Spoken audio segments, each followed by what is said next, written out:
Et depuis 1994, ce n'est pas la faute de la France, pardon de le dire dans des termes aussi crus, vous n'avez pas été capable de restaurer la souveraineté, ni militaire, ni sécuritaire, ni administrative de votre pays. C'est aussi une réalité. Il ne faut pas chercher des coupables à l'extérieur de cette affaire.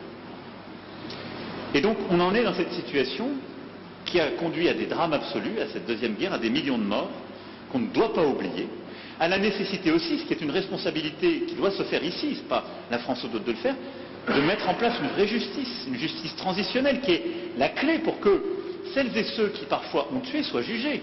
Et parfois ils évoluent encore, ils sont là, ils sont encore avec des responsabilités. Comment voulez-vous qu'il y ait une paix durable et de la confiance dans un pays quand la justice n'est pas passée? Ne demandez pas, n'accusez pas la France pour quelque chose qui dépend de vous, là. C'est une réalité aussi.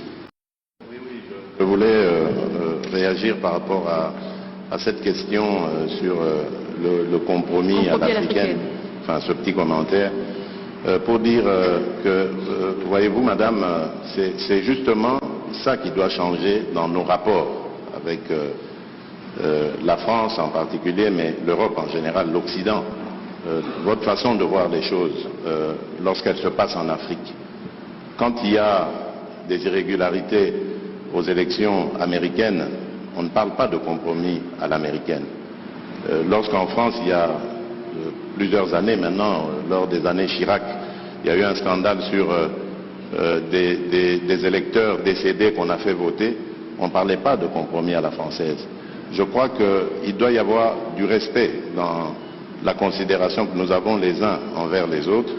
Nous n'avons aucunement l'intention de galvauder l'opinion de nos électeurs. Le processus électoral est entamé.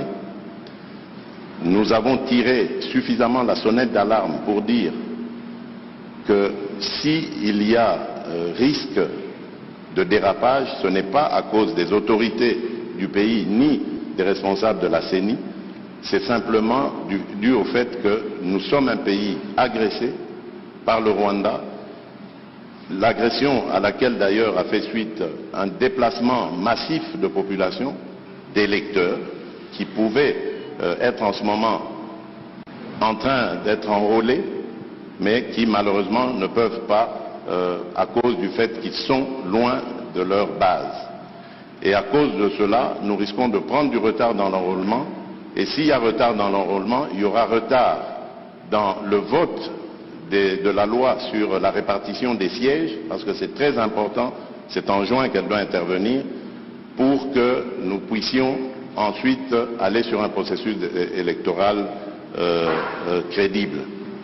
Sans cela, jusqu'à ce stade, je ne sais pas comment nous allons nous y prendre. Est-ce qu'il faut stopper le processus d'enrôlement des électeurs en attendant que la paix revienne, avec le risque que cela impacte sur le respect du calendrier, ou faut-il continuer le processus en ne prenant pas en compte les populations nombreuses de déplacés de guerre?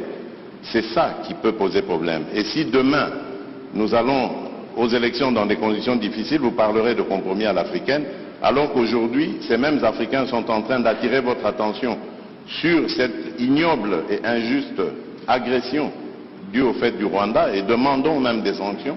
Personne n'en parle. Voilà ce que je voulais apporter comme précision pour dire, ça aussi, ça doit changer dans la manière de coopérer avec la France et l'Europe. Regardez-nous autrement, en nous respectant, en nous considérant comme de vrais partenaires, et non pas toujours avec un regard paternaliste, avec l'idée de toujours savoir ce qu'il faut pour nous, et non pas pour...